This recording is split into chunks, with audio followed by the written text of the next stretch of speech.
मित्रों, हम सब के लिए ये बहुत गर्व का विषय है कि आज हमारे बीच एक ऐसा शख्स विधायक के रूप में बैठा है जो आपके हमारे बीच में कभी हुआ करते थे। बिल्कुल सही बात। आदरणीय ध्रुव साहब को हम लोग कभी न पहले न आज भी, मैं तो कल भी रात को उनसे मुलाकात हुई। हमारे मन में विशेष रूप से जो उनका स्नेह मेरे प्रति है, मेरे मन में आज से 5-7 साल पहले भी और उसके पहले भी मुंह से सर ही निकला, अभी भी सर निकलता है। और पता नहीं क्यों हमारे शासकीय सेवा में एक अधिकारी के रूप में रहे हैं, तो एक जो अपनापन है वो भाव इनको यहाँ तक खींच के लाया है। यहाँ बैठे काली सुखचंद बेसरा जी आए थे, भाषण को सुन के सबके सामने मेरे को ऑफर देख चले गए कि जल्दी रिटायर होइए, फिर हमारे यहाँ वक्ताओं कमी है। तो कल से बधाई आना चालू हो गया सर। मैं कहा 3 साल सरकार में है और अभी 12 साल बाकी है। जो सत्तम बैठेंगे उनको बकना हमारा काम है सर, मर्यादित रूप से बकते हैं। आपने भी खूब खरी खोटी सुनी। बात अलग है कि उस समय आप पद पे नहीं थे। और हमारे लिए ये सौभाग्य का विषय है कि जिस सरकार को हम लोग मोदी की गारंटी समझ के, भूल भुलैया समझ के उसके बहकावे में आ गए, वो अपने लोगों की नहीं सुन रहे, हमारी क्या सुनेगा। तो आज के इस मंच में आपकी उपस्थिति मैं सारे अधिकारी कर्मचारी फेडरेशन के उन तमाम जाबाज साथियों की ओर से आपके सामने छोटी सी गुजारिश करूंगा कि शायद सरकार में हमारे तरफ से बोलने वाला कोई नहीं है। अगले विधानसभा सत्र में अगर कर्मचारियों को मांग लेकर आपकी तरफ से प्रश्न उठेगा तो हमको लगेगा कि एक शासकीय कर्मचारी अधिकारी के बीच से गया हुआ विधायक शासकीय अधिकारी कर्मचारियों की बातों को रखने के लिए विधानसभा में पहुंचा है। मुद्दा ये नहीं है कि आप किस पार्टी से हैं, मुद्दा ये है कि आज तक वहां पर विधानसभा के अंदर हमारी बात को पुरजोर तरीके से रखने वाला कोई भी जनप्रतिनिधि आज छत्तीसगढ़ बने 25 सालों में एक भी ऐसा जनप्रतिनिधि नहीं है जो विधानसभा के अंदर ये कह दे कि हमने कर्मचारी हितों की बात रखी है। कहीं ना कहीं प्रशासन के लोगों में भी ये सर बहुत बड़ी नपुंसकता रही है कि हमारे जिनके लिए दिन रात हम जिन अधिकारियों के लिए काम करते हैं, जिनके दिशा निर्देश पर हम लोग खून पसीना एक करते हैं, वही हमको कमजोर समझते हैं। नहीं तो मजाल है कि प्रशासन में बैठे हुए तमाम अधिकारी जिनके लिए हम लड़ रहे हैं, हमारा 2% 4% डीए बढ़ेगा।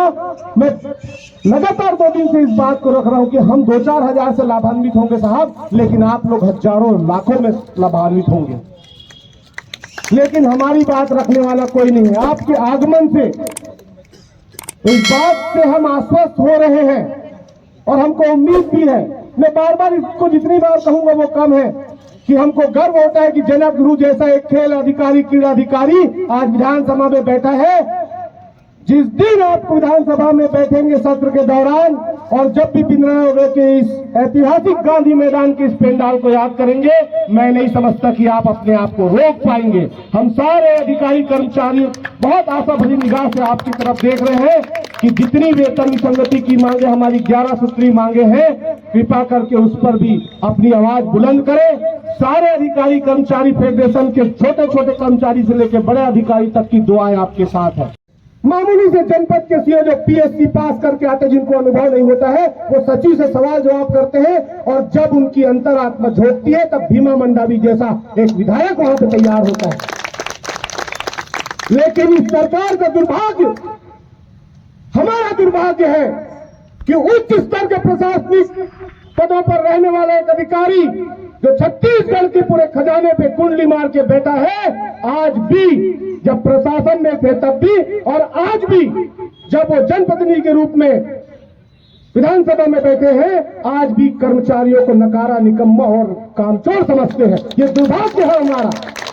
बहुत उम्मीद थी सरकारी अधिकारी कर्मचारियों को कि हमारे बीच से एक बहुत बड़ा अधिकारी सरकार में बैठा है, लेकिन दुर्भाग्य है हमारा कि जितनी सरकारें छत्तीसगढ़ में आई उसमें एक भी जनप्रतिनिधि ऐसा पैदा नहीं हुआ जिसने विधानसभा में जाकर हमारे लिए बात की। जब डेलीगेशन जाता है, जब मिलने चले जाते हैं, एक पत्र लिख देते हैं और फोटो वायरल कर देते हैं कि हमने कर्मचारी संगठन में ये पत्र लिखा। पत्र का इंप्लीमेंट क्या हुआ साहब? आदरणीय विजय बघेल जी कई बार कर्मचारी हितों में पत्र लिख चुके हैं, कई बार सांसद महोदय का पत्र वायरल होता है, आदरणीय त्रिभुवन अग्रवाल जी के कई पत्र आप देखते हो सोशल मीडिया वायरल होता है, लेकिन ऐसा एक भी जनप्रतिनिधि हमें आज तक छत्तीसगढ़ बनने के बाद नहीं मिला जो सड़क से लेकर विधानसभा तक पहुंचा हो और कर्मचारियों के बीच से गया हो, अधिकारियों के बीच से गया हो और उनकी छोटी सी पीड़ा भी आपको सुनने में आई हो। मैं आपसे बहुत आसान्वित होकर इस बात को बहुत गौरवान्वित होकर कह रहा हूं सर कि अगले विधानसभा सत्र में अगर बिमरानवागढ़ की तरफ से कोई प्रश्न ऐसा लगेगा, हमें भी लगेगा कि हाँ, हमारे बीच से गया हुआ एक अधिकारी कर्मचारी अपने जीवन को अपने सफल बना दिया हम लोगों के नाम पे। मांग पूरी होना नहीं होना एक अलग बात। कहीं न कहीं प्रशासनिक अधिकारियों को इस बात को सुनिश्चित करना पड़ेगा कि उनके साथ जो कर्मचारी काम कर रहे हैं वो भी इंसान है। मैं बार बार ये बात कहता हूं, अनेकों मंच में कह चुका हूं कि हमारे ऊपर बैठा हुआ प्रशासनिक अधिकारी हमारा गार्जियन होता है। जब हम छोटी छोटी हम निश्चितकालीन हड़ताल हम यूं ही नहीं कर रहे हैं, हमने 20 बार इस सरकार को ज्ञापन दिया है। अगर पूरी ईमानदारी से एक भी जिले का प्रशासनिक अधिकारी उस पर कवरिंग लगा के भेज देता कि सर कर्मचारियों में आक्रोश है, दुनिया भर का आप महतारी बंधन और दुनिया भर के किसानों के लिए जो व्यवस्थाएं कर रहे हैं, सिर्फ 2% सर दारू का रेट थोड़ा और बढ़ा दो चलेगा। इसी में से आधे से ज्यादा लोग उस राजस्व को बढ़ा रहे साहब, लेकिन आक्रोश है कर्मचारियों के बीच में जो आगे जाके विस्फोटक हो सकता है। ऐसा एक भी माई का लाल छत्तीसगढ़ में कोई अधिकारी नहीं हुआ जो कर्मचारियों की पीड़ा को शासन तक पहुंचा सके। ये हमारी कमजोरी है। हम उनमें से नकारे निकम्मे प्रशासनिक अधिकारियों के साथ काम करते हैं जिनको हम अपना गार्जियन मानते हैं दोस्तों, और इसलिए कर्मचारी को सड़क पर आके 3 दिन तक गांधी मैदान में बैठना पड़ता है। अगर हमारा पालक, हमारा गार्जियन सही होता तो हमारे ज्ञापन देने से हमारी बात पूरी हो जानी चाहिए थी। किसी भी प्रदेश के सरकार में आप इस तरह से हर बार सड़कों में आने के लिए बाध्य होने पड़ता है। ये दुर्भाग्य है इस राज्य का, छत्तीसगढ़ का। एकमात्र ऐसा राज्य है हिंदुस्तान का जहां हर साल कर्मचारी हड़ताल पे आते हैं। आप गूगल उठा के देख लीजिए।